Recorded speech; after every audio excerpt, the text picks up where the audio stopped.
Hello friends, welcome back to my channel. So today's video it will be different.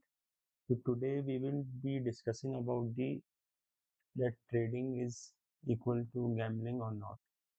So many people think that we cannot make money in trading or trading is related to gambling in which making a money is a luck and we cannot win in the long run. So the first thing we need to keep in mind is that trading requires lots of hard work and patience.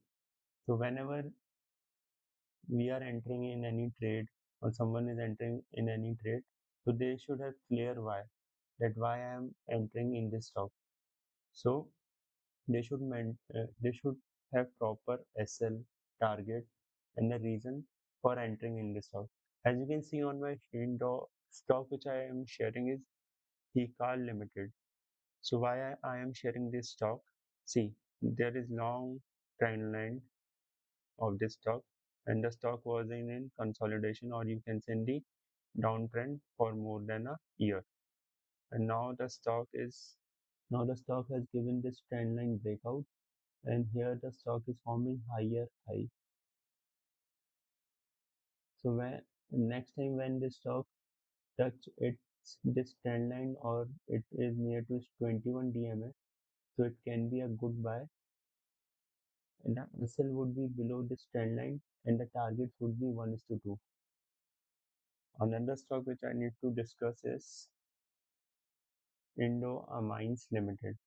The As you can see on the screen, this is also forming the same pattern and it has given the trend line breakout, this long trend line breakout. Then it is consolidating and making higher high. Once the stock is near this trend line, so it can be a good buy with 1:2 ratio. If this stock is coming below this trend line, then again it is coming in the weak zone. So whenever we are entering any stock and we have a clear reason that why I have entered this stock and what is the pattern or why we should enter this stock and what should be the SL, and if we are maintaining this, so we can make money in the long run. Thank you guys for watching this video.